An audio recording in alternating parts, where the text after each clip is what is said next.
know what I mean? So it's hard to get into. So I totally get it. So you don't even need to apologize for that. It's totally fine. I could talk to you for a long time about everything you did well. You did a really, really nice job. Very well mannered, very polite. You look great. Your sense of pulse is outstanding. Like your accompanist, I could tell he had a really easy time playing with you, just because you were just such a great job at counting, which makes his life easier and makes you sound better. So that was really, really great. I'm just going to give you a couple of things that I want you to work on to take with you when you keep playing after this, okay?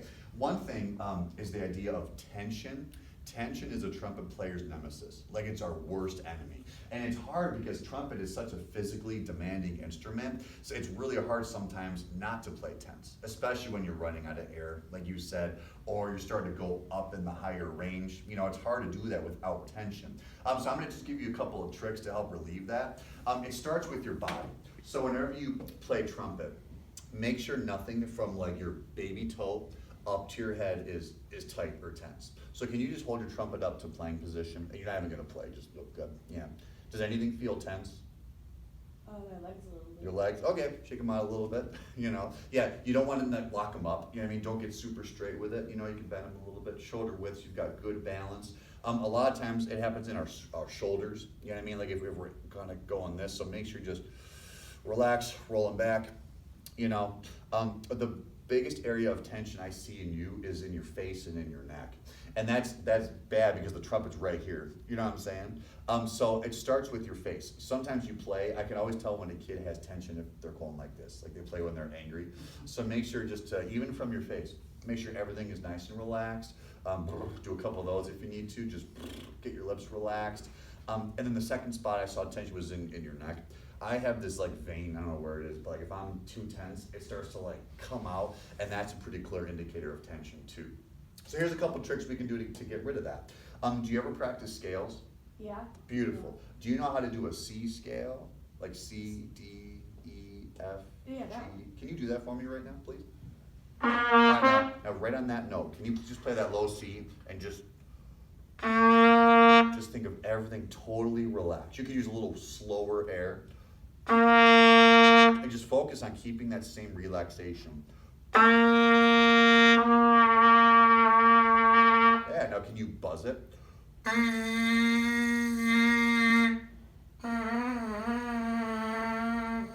now angle it down just a little bit more. And when you hold the mouthpiece, just hold it with these three fingers. Because like this, even that will create tension. So just like you're holding a pencil.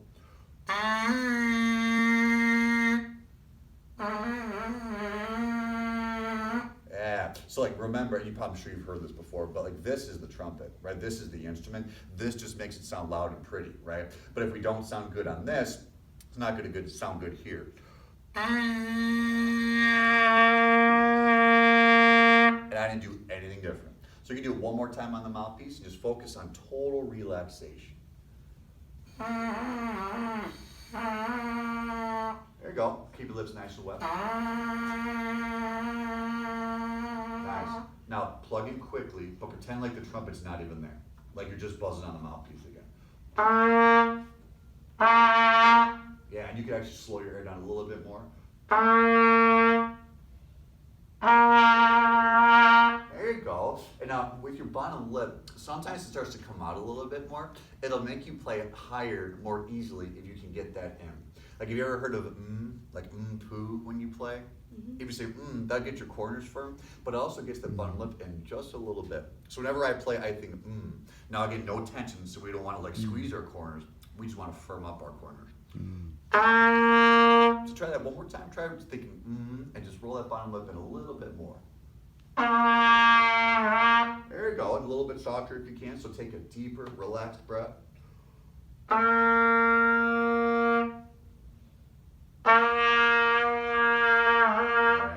So I would start there. Make sure that C sounds warm, you feel relaxed. And then as you start to get higher in the scale, make sure you still have that same relaxed sound, you know? So we don't want to go, start getting louder and intense. Try to keep that same relaxation. The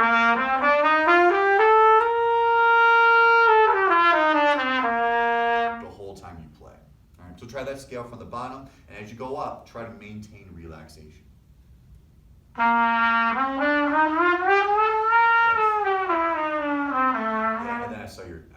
Yeah. come down, right? Yeah. So I would do that scale at home, but maybe do it slower and just go up to like the F.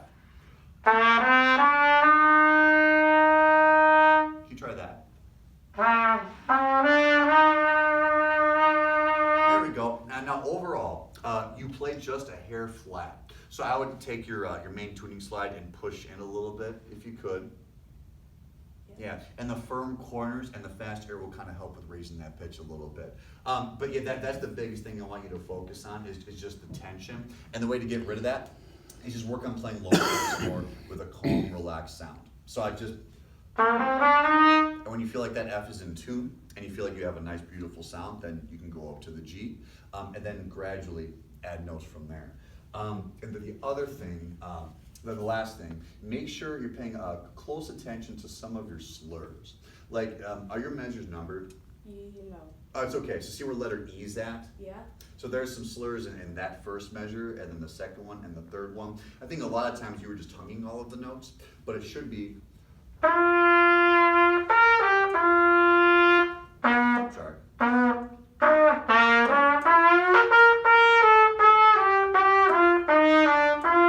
See what I did there? The T-ya, T-ya, T-ya, T-ya.